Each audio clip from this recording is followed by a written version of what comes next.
माधोपुर नाम के गांव में मनोहर नाम का आदमी अपनी पत्नी शोभा, 5 साल की बेटी रूही और 4 साल के बेटे मोनू के साथ रहता था। मोहन का अपना एक मटर का खेत था। उसके खेत के मटर बड़े ही मीठे हुआ करते थे, जो पूरे गांव में सबको बड़े ही पसंद आते थे। सभी उसी की मटर खरीदना पसंद करते थे। एक रोज, इस बार फसल बहुत ही अच्छी हुई है। इस बार अच्छी कमाई होगी तो मैं अपने पूरे घर की मरम्मत करवाऊंगा और घर में नया बिस्तर भी लाऊंगा, ताकि तुम्हें जमीन पर ना सोना पड़े। भगवान करे आपका काम यूं ही चलता रहे और आप खूब तरक्की करें और हम अपने बच्चों का प्राइवेट स्कूल में दाखिला करवा सके। सच कहा तुमने। बस थोड़ा पैसा और कमा लूं तो मैं एक बड़ा सा खेत खरीद लूंगा, फिर उसमें मटर की खेती और बढ़ा दूंगा, फिर अपनी मटर की फसल शहर में जाकर बेचूंगा। अच्छा, आज मुझे मटर की कटाई भी तो करनी है, तो मैं चलता हूँ। आज काफी सारी कटाई करनी है तो मैं भी खेत में आपके साथ चलती हूँ। मोहन और शोभा खेत चले जाते हैं। उसके खेत के बगल में ही उनके पड़ोसी राजेश का भी खेत था, लेकिन उसके खेत में मटर की फसल बिल्कुल भी अच्छी नहीं थी, जिस कारण वो मोहन का खेत देखकर उससे जलता था। हम दोनों का खेत तो आसपास ही है, फिर इसकी खेत की फसल इतनी अच्छी और मेरी इतनी खराब। जरूर इसी ने कुछ उल्टा सीधा किया होगा मेरे खेत के साथ, तभी मेरे खेत की फसल इतनी अच्छी नहीं हुई। राजेश मन ही मन ये सब सोच ही रहा था, तभी वो देखता है कि मोहन के पास एक व्यापारी आता है। मोहन, इस बार तुम्हारे खेत की फसल तो बड़ी अच्छी हुई है। इस बार मुझे 100 किलो मटर चाहिए। अगर तुमने किसी और को कहीं बेचा है तो इसमें से 100 किलो तुम मुझे दे दो। ठीक है साहब, वैसे भी इस बार मेरे खेत में पूरे 250 किलो मटर की खेती हुई है। ठीक है, फिर 100 किलो मुझे भिजवा देना, और चाहिए होंगे तो बता दूंगा। ये कहकर सेठ जाने लगता है। तभी राजेश, सेठ जी, जरा मेरे खेत की फसल के मटर भी ले लीजिए। अच्छा, पहले टेस्ट तो करवा अपने मटर। जी, ये लीजिए। राजेश उसे मटर खाने को देता है, लेकिन जैसे ही सेठ उस मटर को चखता है तो बुरा सा मुंह बनाते हुए कहता है, माफ करना, लेकिन मैं तुमसे ये मटर नहीं खरीद सकता। ये तो बड़े ही बेस्वाद हैं।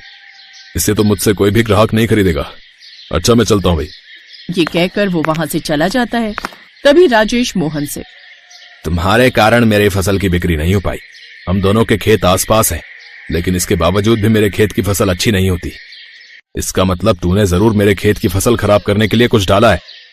ये आप कैसी बातें कर रहे हैं? मैं ऐसा क्यों करूंगा और मैं ऐसा क्यों चाहूंगा? बस बस, अब ज्यादा भोला बनने की कोशिश मत करो। मैं जानता हूं तुमने ही कुछ किया है ताकि मेरे खेत की फसल खराब हो जाए और सब तुमसे ही मटर खरीदें। मैं कुछ कह नहीं रहा, इसका मतलब ये नहीं कि तुम कुछ भी बोलते जाओगे।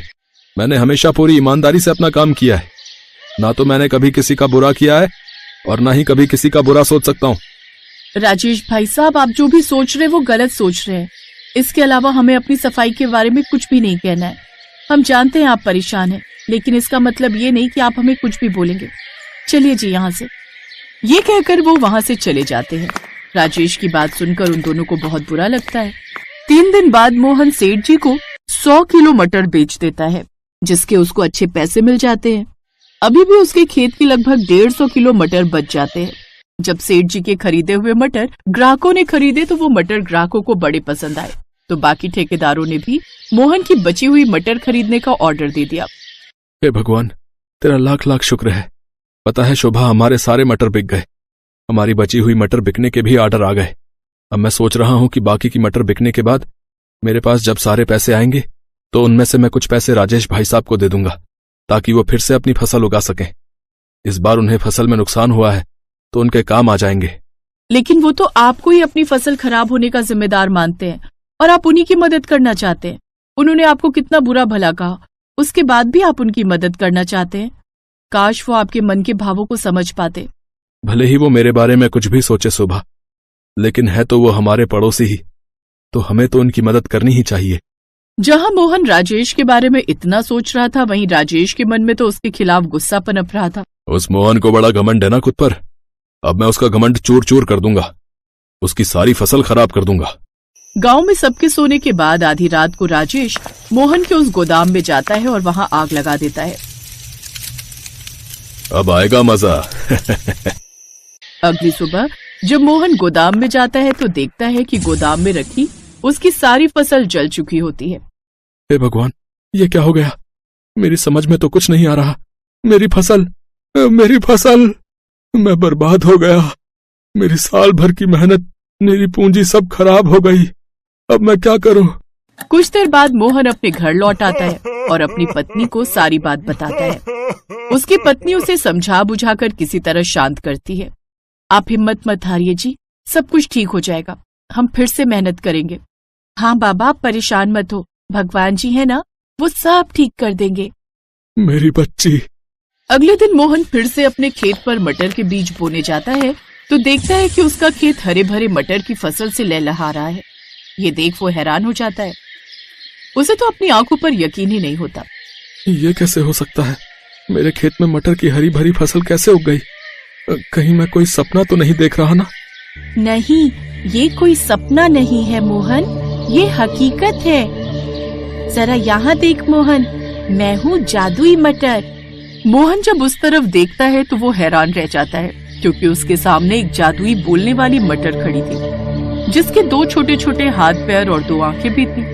अरे तुम कैसी मटर हो जिसके हाथ पैर भी हैं? मैं एक जादुई मटर हूँ और यहाँ पर तुम्हारी मदद के लिए आई हूँ। सब्जियों के लोग से कुछ समय पहले मैं तुम्हें देख रही थी। तुम्हारी पड़ोसी ने तुम्हें कितना गलत कहा, लेकिन फिर भी उल्टा तुमने उसकी मदद के बारे में सोचा। लेकिन जब उसने अपनी जलन के चलते तुम्हारी फसल में आग लगा दी तो मुझसे रहा नहीं गया। मैं तुम जैसे नेक इंसान को इस तरह मुसीबत में नहीं देख सकती, इसलिए मैं तुम्हारी मदद करने चली आई। तो ये आग राजेश भैया ने लगाई।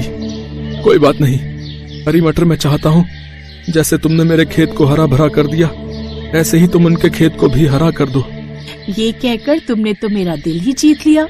अगर तुम ऐसा ही चाहते हो तो ठीक है, मैं तुम्हारे कहने पर उसके खेत में भी हरे भरे मटर की जादुई फसल की पैदावार कर देती हूँ। पीछे खड़ा राजेश ये सब सुन रहा था और उसे अपनी करनी पर बड़ा पछतावा था। वो मोहन के पैरों में गिड़गिड़ाकर उससे माफी मांगता है। मुझे माफ कर दे मेरे दोस्त, मैंने तेरे साथ कितना गलत किया, लेकिन फिर भी तू बहुत ही नेक दिल इंसान है रे। मोहन ने उसे माफ कर दिया और उसे गले से लगा लिया। अब उस दिन के बाद से कभी मोहन की जादुई मटर की फसल खत्म नहीं हुई और उसके मटर पहले से भी ज्यादा टेस्टी हो गए, जिससे उसकी बिक्री अब कई गुना बढ़ गई और कुछ ही समय में वो बहुत अमीर हो गया। अब उसने बड़ा सा घर बना लिया, साथ ही अपने बच्चों को प्राइवेट स्कूल में पढ़ने डाल दिया।